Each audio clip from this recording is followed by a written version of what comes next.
Anda kembali bersama kami di Sapa Indonesia Malam. Saudara Buya Syafi'i Ma'arif, tokoh pluralisme dan anti korupsi, dikenal sebagai sosok yang sederhana.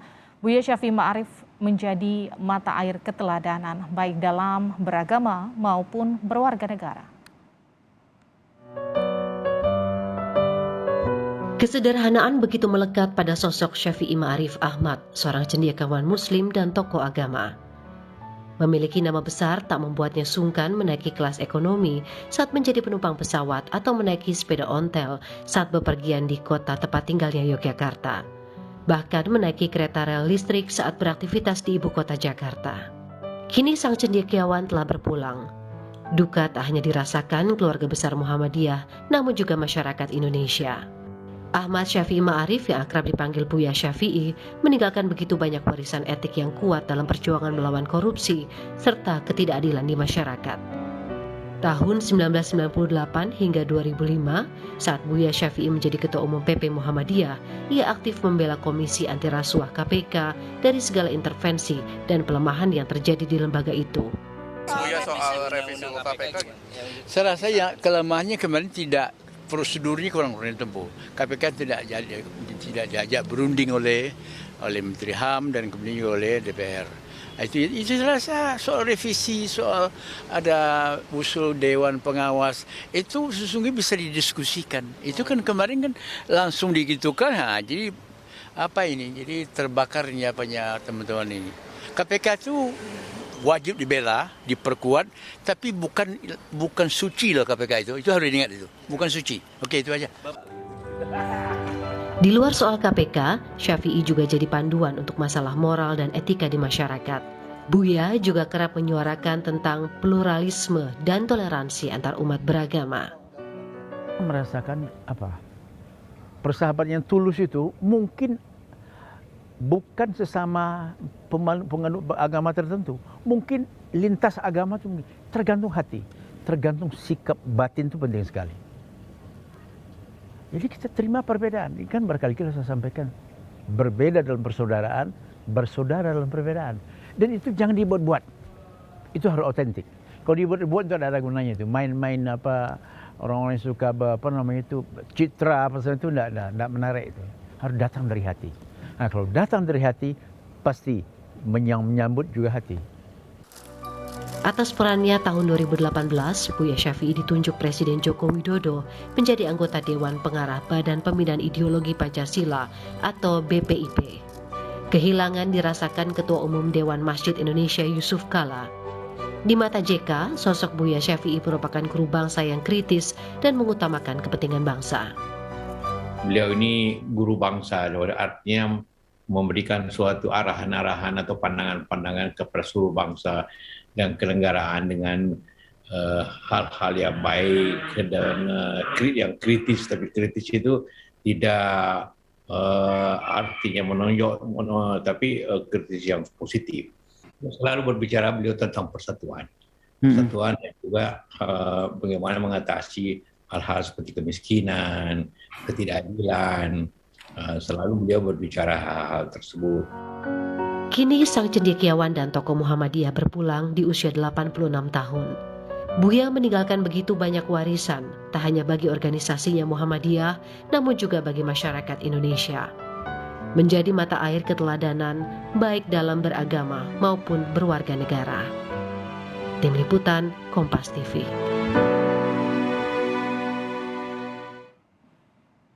Saudara, guru bangsa yang penuh kesederhanaan, Buya Ahmad Syafi'i Ma'arif tutup usia. Sikap dan pandangannya dikenang begitu banyak pihak bagi keberagaman dan persoalan kebangsaan. Bagaimana sosok dan pikiran Buya Syafi'i Ma'arif sepanjang hidupnya? Kita akan lanjutkan perbincangannya bersama Pak Budi Setiawan, Ketua Lembaga Penanggulangan Bencana PP Muhammadiyah. Assalamualaikum Pak Budi. Waalaikumsalam. Kita juga masih tergabung dengan Prof. Azumardi Azra. Masih bersama kami ya, Prof? Masih setia. Siap, saya ke Pak Budi dulu ya, Prof. Pak Budi, ini tentu kehilangan besar bagi keluarga besar Muhammadiyah. Apa kemudian kenangan yang paling melekat dari sosok Buya Syafi'i Ma'arif bagi keluarga besar Muhammadiyah? Ada dua hal menurut saya. Beliau itu sosok yang sederhana sebagaimana diungkap oleh banyak tokoh yang lain. Yang kedua, beliau seorang ahli ibadah yang luar biasa. Beliau tidak pernah meninggalkan sholat jamaah di masjidnya di Nogotirto. Tetapi dalam kerajinannya beribadah, dia tetap seorang yang sangat toleran terhadap orang yang beragama lain. Itulah yang kemudian menjadi sosok panutan kami bersama, khususnya di para relawan MDMC dalam penanggulangan bencana.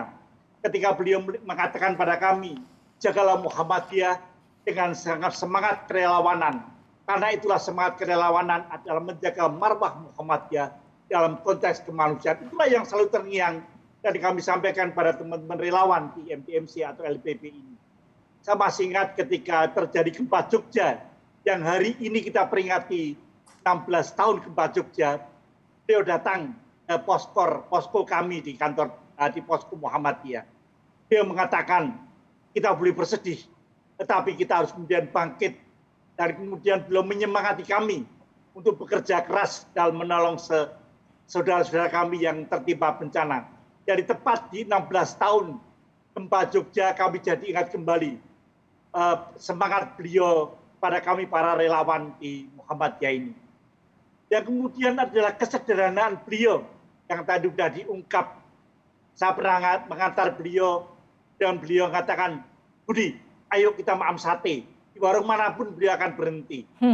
Dan satu hal lagi beliau pernah mengingatkan saya, Budi, kamu itu nggak tahu peradaban. Apa Buya? Kamu duduk di depan, kamu harus pakai seatbelt, sabuk pengaman. Saya ingat betul ketika saya lupa mengingatkan lagi, ayo Budi, pakai sabuk pengamannya. Kesadaran beliau, kemudian juga ingatan beliau dalam hal yang bersifat penting itu tidak pernah beliau lupakan. Sehingga berkali-kali saya pergi dengan beliau, termasuk ketika Muktamar Muhammadiyah 2005. Beliau mungkin waktu itu agak gaptek dalam soal teknologi informasi. Akhir beliau kemudian penutupan Muktamar, beliau minta pada saya, Budi, kamu segera kirim tulisan lewat internet agar kemudian bisa di-share kemanapun tentang Muktamar yang berakhir dengan anggun. Itulah saya ingat betul pesan beliau. Jadi waktu itu beliau sangat minta tolong pada saya agar segera bisa kirim email, karena waktu itu beliau masih agak gagap dalam pengiriman email. Itulah kemudian saya menjadi sangat dekat dengan beliau dalam berbagai hal. Kapanpun beliau kontak saya datang ke rumahnya, atau paling gampang ketemu di masjid Nogotirto ketika waktu sholat. Pasti beliau ada zaman kalau beliau sedang tidak keluar kota. Itulah beberapa kesan saya pada beliau yang senantiasa menyemangati anak-anak muda untuk berkiprah. Sehingga sampai sekarang MDMC senantiasa berkiprah untuk kemanusiaan mengingat pesan-pesan beliau. Tanpa memandang apakah agamanya atau apakah sukunya. Semuanya wajib kita tolong. Persis dengan pesan Kiai Dahlan satu abad yang lampau. Kira-kira itu yang menjadi sangat berkesan saya dengan beliau. Ya, Pak Budi, ini saya juga akan bacakan pesan yang disampaikan almarhum kepada Pak Haidar. Kebetulan informasinya Pak Haidar yang juga ikut menemani di saat-saat terakhir, kabarnya ada dua pesan dari Buya. Pertama, Buya selalu mengingatkan agar menjaga keutuhan bangsa, keutuhan Muhammadiyah dan keutuhan umat Islam. Yang kedua, tidak seperti biasanya saat kunjungan tersebut Buya meminta untuk melakukan doa bersama. Sosok dari seorang Buya Syafi'i Ma'arif yang selalu mengingatkan, bahkan di momen terakhirnya ia mengingatkan untuk menjaga keutuhan bangsa, keutuhan Muhammadiyah, keutuhan umat Islam. Apalagi yang kemudian ajaran-ajaran luar biasa yang Buya selalu titipkan bagi keluarga Muhammadiyah dan keluarga umat Islam lainnya. Kebetulan tadi pagi saya bersama Prof. Haidar Nasir mendampingi sampai saat ajal beliau. Dan memang kemudian saya jadi teringat apa yang disampaikan Buya kepada Prof. Haidar Nasir. Dalam kondisi negeri sekarang ini, maka kemudian kita harus selalu mencari titik temu, bukan mencari titik beda. Kita punya perbedaan itu sesuatu yang kita sadari. Tapi mencari titik temu. Maka itulah yang selalu kami sarankan, kami kembangkan di kalangan relawan Muhammadiyah. Bahkan kami juga punya kegiatan lintas agama dalam Humanitarian Forum Indonesia. Bahkan kemarin di Bali ketika GBDRR tersebut, kami juga menyuarakan bahwa faith-based organization, organisasi-organisasi berbasis agama punya peranan penting dalam persoalan pengurangan risiko bencana. Inilah yang kami kemarin suarakan di Bali. Karena itu kami ingat betul pesan Buya, bahwa soal kemanusiaan adalah persoalan lintas agama yang harus kemudian senantiasa dihubungkan. Alhamdulillah, kami dari MDMC senantiasa mencari titik temu ketika kami ketemu dengan semua umat manusia dalam soal-soal bencana. Inilah kami gunakan. Jika kami tidak risih ya, ketika tadi di Masjid Gede Kauman datang seorang pastor yang mendoakan Buya. Datang beberapa biksu masuk Masjid Gede mendoakan Buya. Karena kami tahu mereka orang-orang yang mengenal betul bahwasanya nilai-nilai keagamaan masing-masing punya titik. Ada perbedaan, itu semuanya disadari. Inilah yang menjadi sangat menarik. Maka kami tadi banyak sekali kami menerima WA dari saudara-saudara lintas iman, dari saudara orang Nasrani, dari saudara Buddha yang melalui pertemuan di faith-based organization yang kemarin kita bersama-sama di Bali, semuanya merasa kehilangan. Buya luar biasa dalam merajut kebersamaan. Maka pesan Buya kepada Prof. Haidar Nasir layak kemudian menjadi satu pemikiran untuk kita perjuangkan. Ada titik perbedaan kita akui, tetapi titik temu kita masih sama. Masih banyak sekali titik temu untuk merajut kebersamaan di dunia kemanusiaan. Baik di Muhammadiyah ada perbedaan pendapat, ya. Tetapi saya yakin di Muhammadiyah, di kalangan umat Islam, ataupun di bangsa ini, masih banyak titik temu yang bisa merekatkan kita. Saya pikir itulah pesan Buya yang harus kemudian kita lakukan. Kita berdialog dengan orang lain untuk mencari titik temunya. Dan pasti itu masih banyak sekali titik temu. Berdialog, mencari titik temu luar biasa. Karena kalau tadi kita dengarkan juga di informasi pengantar sebelum kita berbincang, ada almarhum sempat menyatakan kita berbeda dalam persaudaraan, persaudaraan dalam perbedaan. Artinya siapapun kita, apapun golongan kita tetap saudara meskipun kita berbeda. Itu hal yang luar biasa yang kemudian disebarkan oleh almarhum kepada kita semua. Prof. Azra, Prof, apa warisan dari Buya yang harus kita teladani bersama, kita maknai dan juga kita sebarkan bersama semangat dari Buya, Prof? Ya, yang saya kira yang sangat penting selain yang disampaikan oleh Pak Budi tadi, itu juga adalah pesan-pesan almarhum Buya ini mengenai Pancasila. Beliau ini kan memang jauh sebelum menjadi penasihat di BPIP, sebelumnya udah selalu bicara mengenai Pancasila dan selalu mengajak kepada semua warga dan semua pemimpin untuk menyesuaikan di antara nilai-nilai Pancasila dengan tingkah laku sehari-hari. Inilah yang selalu dikemukakan oleh Buya, karena Buya percaya sekali bahwa Pancasila itu adalah titik temu yang tadi dibilang oleh Pak Budi, titik temu dalam kehidupan berbangsa dan bernegara.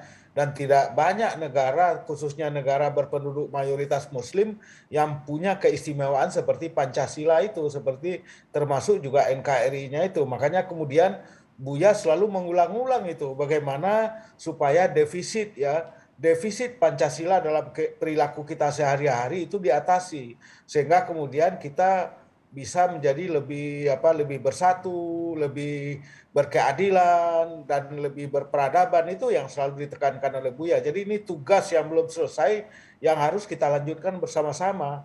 Pesan dari Buya mengenai bagaimana mewujudkan, mengaktualisasikan Pancasila itu dalam kehidupan sehari-hari, sejak dari ketuhanan yang Maha Esa sampai kepada sila kelima, yaitu keadilan sosial bagi seluruh rakyat Indonesia. Baik, Prof. Azra, pernahkah beliau kemudian berbincang dengan Prof bicara soal situasi bangsa saat ini, karena kita nggak bisa mengenyampingkan fakta bahwa di tengah kita juga tetap terjadi ada pengkotakan, penggubuan, bagaimana kemudian irisan-irisan itu masih tetap terasa gitu. Bagaimana kemudian almarhum saat itu menitipkan semangat untuk menjaga keberagaman? Wah, sering sekali Buya itu sering WA-WA dengan saya. Jadi kalau misalnya dia melihat masalah-masalah pokok yang memang harus diatasi baik pada tingkat internasional, misalnya mengenai dunia Islam ya, yang selalu ribut misalnya ya di Timur Tengah atau di Asia Selatan. Buya selalu mendorong saya untuk ikutlah mencoba menyebarkan perdamaian itu, jangan sampai hal-hal yang terjadi di Timur Tengah itu juga terjadi di Indonesia. Kita harus menjaga Indonesia, kita harus mengambil pelajaran, dan Buya selalu menggunakan kata umat Islam itu tidak mau belajar dari sejarah. Mereka itu akhirnya terbelenggu, terjebak di dalam limbo. Limbo sejarah itu yang paling sering dipakai oleh Buya Syafi'i. Limbo sejarah itu artinya di dalam kegelapan karena tidak rukun, ya kan. Nah, Buya Syafi'i belajar betul dari pelajar sejarah itu karena memang beliau kan PhD-nya, doktornya dalam bidang sejarah. Jadi karena itulah maka saya kira yang paling mendesak sekarang ini kita harus lakukan selain yang tadi ditekankan oleh Pak Budi mengenai kerukunan dan harmoni ya, komunalitas di antara umat yang berbeda, juga adalah soal Pancasila itu, ya kan. Jangan sampai misalnya kalau kita membiarkan saja adanya kesenjangan ya di antara Pancasila, nilai-nilai Pancasila dengan kehidupan sehari-hari. Nanti kata Buya, masyarakat rakyat kita ini kehilangan kepercayaan pada Pancasila katanya. Jadi ini yang selalu diamanatkan oleh Buya, bagaimana menciptakan keselarasan antara 5 sila Pancasila itu dengan perilaku kita hidup sehari-hari. Jangan sampai terlalu jauh kesenjangannya sebagaimana yang misalnya saja di dalam bidang ekonomi, misalnya yang sering dikatakan oleh Buya itu. Baik, saya ke Pak Budi terakhir. Pak Budi, bagaimana kita semua berbagai elemen bangsa ini kemudian meneruskan semangat almarhum Buya Syafi'i Ma'arif agar tetap merajut kebersamaan di tengah perbedaan? Seperti disampaikan oleh Prof. Azumardi Azra tadi, perbedaan itu adalah sebuah kenyataan. Dengan menyadari adanya perbedaan, maka kemudian bukannya kita memperbesar, tapi justru kemudian kita mencari titik temunya. Perbedaan itu kemudian kita saling menyadari. Sebagaimana kemudian kita memahami nilai-nilai Pancasila, dengan kemudian kita memahami adanya perbedaan, maka kita menjaga agar jangan sampai perbedaan itu kemudian memisahkan kita. Tapi perbedaan adalah sebuah kenyataan yang tidak harus kemudian memisahkan kita. Kita di negara Republik Indonesia yang sudah didirikan oleh para founding fathers yang sangat menyadari adanya perbedaan. Maka kemudian nilai-nilai Pancasila dan Bhinneka Tunggal Ika itu hendaknya diimplementasikan dalam kehidupan sehari-hari. Dalam bidang politik, dalam bidang sosial maupun ekonomi. Saya bukan seorang politisi maupun seorang ahli ekonomi. Saya bergerak di bidang kemanusiaan. Maka saya sangat menyadari ketika ketemu teman-teman lintas agama luar biasa. Mereka bisa menyampaikan perbedaan tadi. Bahkan saya sering melihat kalau ada suatu daerah yang kemudian itu daerah Muslim, teman-teman dari non-Muslim itu ketemu saya, Mas Budi, karena ini daerah Muslim, saya nitip barang-barang saya disampaikan pada saudara-saudara kita yang sedang menderita. Ini satu kesadaran perbedaan bukan memecahkan, tapi kemudian kita cari titik temunya. Dan alhamdulillah sangat banyak titik temu yang masih kita punya. Oleh karena itu saya ingin mengajak kepada semuanya, marilah kita perkuat titik temu ini untuk merekatkan kita bangsa Indonesia yang akhir-akhir ini memang kita juga tahu ada titik-titik yang nampaknya sengaja dibesar-besarkan. Padahal saya yakin titik temu kita masih sangat banyak untuk merekatkan kita di bumi Indonesia yang kita cintai. Di Muhammadiyah ada perbedaan, saya percaya. Tetapi saya sangat yakin masih banyak titik temu dari nilai-nilai dasar Muhammadiyah yang mestinya kita kembangkan selama ini. Dalam umat Islam pun ada titik temu. Saya selalu ingat pesan Buya, adanya Syiah dan Sunni adalah produk sejarah, bukan produk umat Islam, itu produk sejarah saja. Kalau kemudian kita menyadari itu, insya Allah kita akan bisa menyampaikan titik-titik yang kemudian membuat kita berbeda, tapi kita cari titik temu dengan sebaik-baiknya. Sehingga kita tetap menjaga persatuan, baik di Muhammadiyah, di umat Islam, maupun di negeri tercinta kita Indonesia ini. Ya. Buya Syafi'i Ma'arif sudah meninggalkan kita semua, tapi tentu semangatnya, warisan semangat dan juga keteladanannya bagaimana kita menyatukan perbedaan dan juga sikap toleransinya, sikap kesederhanaannya akan selalu kita kenang dan juga akan kita